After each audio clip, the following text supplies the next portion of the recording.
mean, when Russia started demanding that NATO return to its 1997 borders. In other words, they demanded giving up all of you, all of us. We will always do what is necessary to defend every inch of NATO territory. Вермахта была уничтожена Красной армией Советского Союза. Вы что, подзабыли это, что ли, совсем? Today, nobody can say they were not warned. Russia's aggression against Ukraine is not an isolated conflict. It is a direct challenge to the entire Euro-Atlantic security order. Putin thought he had already won the narrative war against NATO. He watched Trump threaten to pull America out of the alliance. He watched European governments fracture over Ukraine funding. He watched the United States redirect its carriers, Marines, and attention to the Middle East. He calculated that NATO, without America fully committed, was a paper tiger. And then this week, something happened that shattered every one of those calculations simultaneously.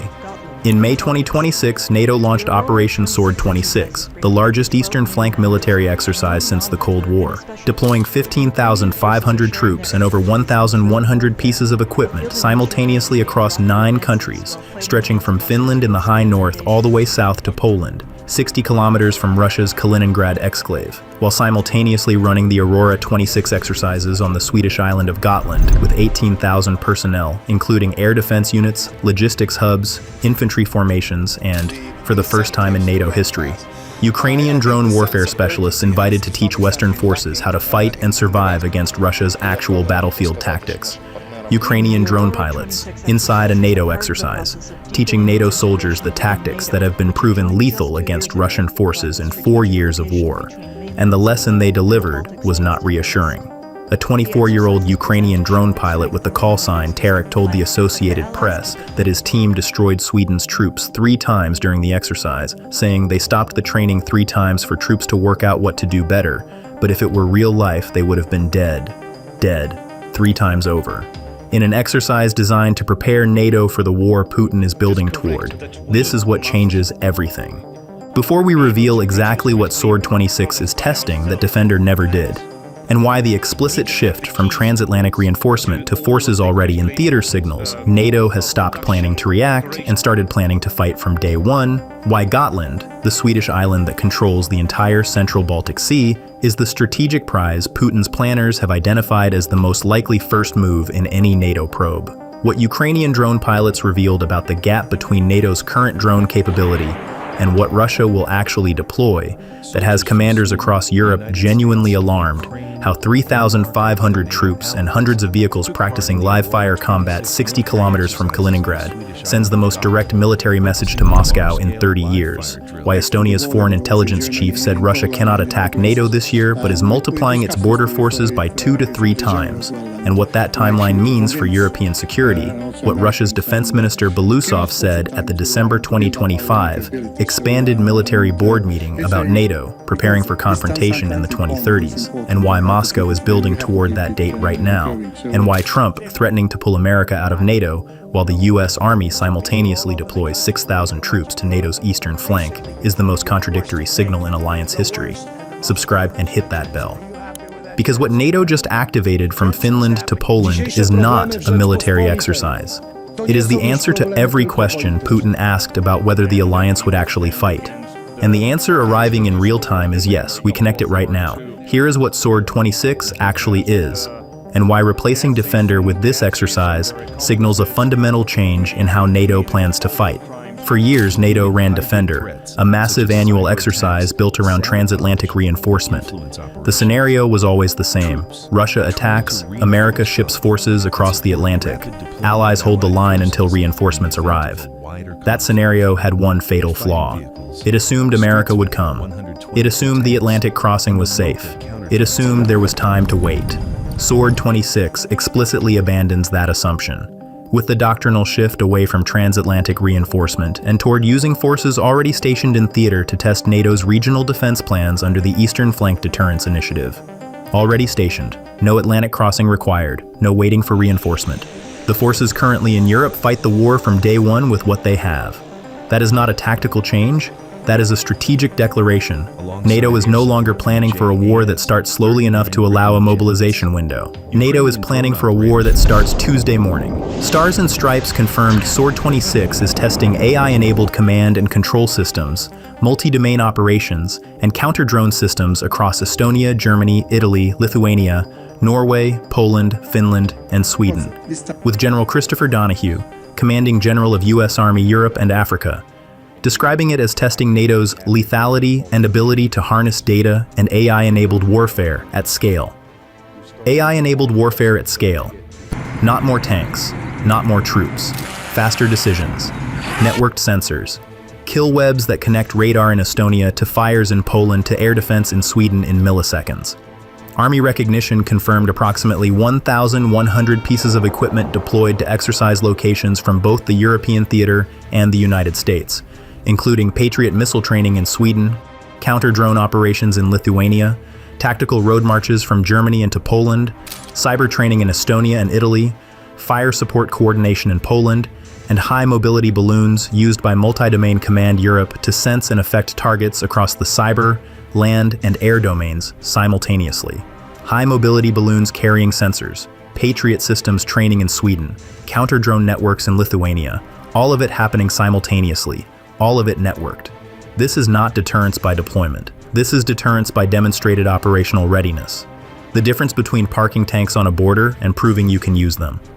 Here is what is happening at Gotland, and why the island that controls the Baltic Sea is the scenario that keeps Putin's planners awake. Gotland is a Swedish island sitting in the central Baltic Sea between the Russian exclave of Kaliningrad and the Swedish mainland. Swedish Exercise Director Rear Admiral Jonas Wikström told the Associated Press that if you control Gotland, you pretty much control the central part of the Baltic Sea. The central Baltic Sea, where Russia's shadow fleet carries oil to fund the Ukraine war, where NATO's maritime resupply routes to the Baltic states run, where a Russian foothold would sever the naval connection between Scandinavia and the rest of the alliance. Swedish defense analyst Klassen told the AP that a very reasonable scenario is that Putin could use Gotland to test NATO by trying to take a thin sliver of alliance territory to probe the collective reaction. A thin sliver. That is the hybrid warfare playbook. Not a full invasion, but a limited territorial seizure designed to expose whether Article 5 actually functions. Crimea in 2014, with NATO territory instead of Ukrainian territory. NATO's Aurora 26 response was to deploy 18,000 personnel to defend Gotland, with more than 1,000 military personnel sent to the island at the final stage of the exercises, alongside air defense systems, logistics hubs, and infantry units, plus the Ukrainian drone warfare specialists who proceeded to kill the defending force 3 times. 3 times. The Ukrainian pilot Tarek was unambiguous. Western forces cannot understand what modern drone warfare actually looks like until they see it with their own eyes. What Russia sends against NATO will not be the simple quadcopters NATO planners modeled in 2022.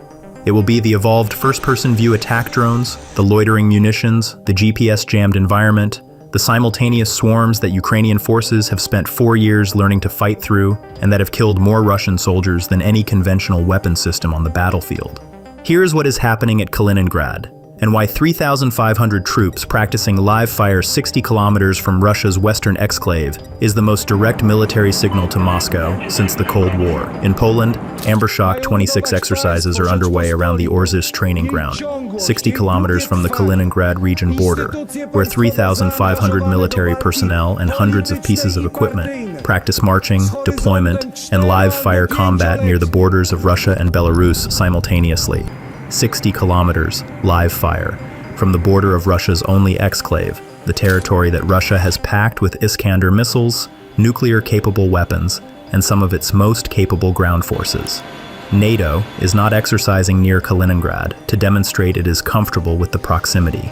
NATO is exercising there to demonstrate to every military planner in Moscow that the Suwalki Gap, the 100-kilometer land corridor connecting Poland and Lithuania that is also the only NATO land route to the Baltic states and the only geographic barrier between Kaliningrad and Belarus, can be defended and contested from day one. Russia's defense minister Andrei Belousov told the expanded Russian Ministry of Defense board meeting in December 2025 that NATO has begun accelerated preparations for confrontation with Russia in the 2030s, creating real prerequisites for continued military action in 2026. The 2030s. Russia's defense minister is telling his own military that NATO is preparing for a war a decade away. NATO is responding by exercising live fire 60 kilometers from Kaliningrad right now. Estonia's foreign intelligence chief Kaupo Rosin told the Associated Press in February 2026 that Russia cannot attack NATO this year or next, but is planning to multiply the pre-war force along its border with NATO by 2 to 3 times, depending on the outcome of Ukraine. 2 to 3 times. The current Russian force along NATO's border, multiplied, by a country that has been running its defense industrial base at wartime production rates since 2022. Building toward a confrontation, its own defense minister says, is coming in the 2030s. Here is the contradiction at the heart of this, and why Trump threatening to leave NATO while deploying 6,000 American troops to its eastern flank is the signal that changes everything for Moscow.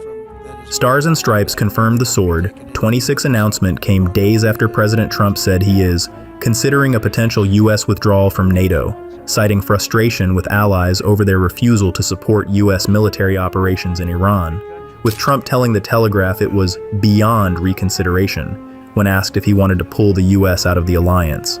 Beyond reconsideration, Trump threatening withdrawal, and simultaneously, the U.S. Army deploying 6,000 American troops to NATO's eastern flank from Finland to Poland, testing AI-enabled warfare at scale, practicing Patriot missile defense in Sweden, running live-fire exercises 60 kilometers from Kaliningrad. Putin calculated that Trump's rhetoric would paralyze the alliance. What it actually did was accelerate European defense spending, activate independent European military planning, and produce the largest eastern flank exercise in decades, one that explicitly tests whether NATO can fight without waiting for American reinforcement. The Belfer Center's February 2026 assessment confirmed that over the next 3 years, Russia is more likely to pursue limited operations rather than full-scale conventional offensive, such as a NATO northeastern flank incursion, specifically because it perceives a unique window of opportunity to fracture NATO's security architecture during a period of American unreliability. A window, closing, Sword 26, Aurora 26, Amber Shock 26, Baltic Shield 26, Crystal Arrow 26. NATO is running 5 simultaneous exercise series across its eastern flank right now in May 2026. Each one closing a window Putin thought was open, each one answering a question about alliance cohesion that Russian planners assumed the answer was no. The answer arriving in every live-fire explosion from Finland to Poland is the same answer. Yes, one thing is absolutely certain. NATO launched Sword 26 in May 2026, deploying 15,500 troops and 1,100 pieces of equipment across 9 countries from Finland to Poland, replacing Defender with an exercise explicitly built around forces already in theater rather than transatlantic reinforcement. Aurora 26 deployed 18,000 personnel to defend Gotland with Ukrainian drone warfare specialists who destroyed the defending force 3 times. Ukrainian pilot Tarek told the AP that if it were real life, NATO's troops would have been dead. Swedish defense analyst Clausen confirmed Putin's most likely probe scenario is seizing a thin sliver of Gotland to test Article 5. Amber Shock 26 is running live-fire exercises 60 kilometers from Kaliningrad simultaneously. Estonia's intelligence chief confirmed Russia is planning to multiply its NATO border forces by 2 to 3 times, depending on Ukraine's outcome. Russia's defense minister explicitly warned NATO is preparing for confrontation in the 2030s.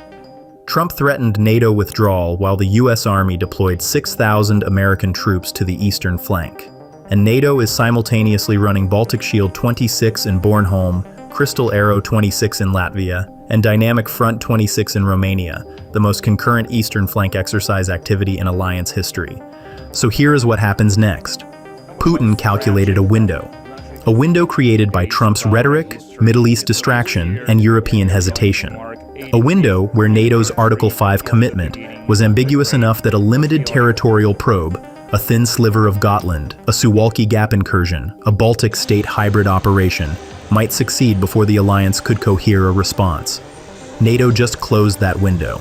Not with statements, not with summits, with 15,500 troops practicing AI-enabled kill webs from the Arctic to Poland, with Ukrainian drone pilots killing NATO soldiers in exercises until they learn not to die, with Patriot systems deploying to Sweden and live fire erupting 60 kilometers from Kaliningrad. The window Putin was counting on is closing one exercise at a time, and the worst part for Moscow, the thing that makes this NATO's move that changes everything, is that it is happening while America is distracted in the Middle East, not because of American leadership, despite American ambiguity. Europe is building an army that does not need to wait for the Atlantic crossing, and Putin never saw that coming. Stay tuned.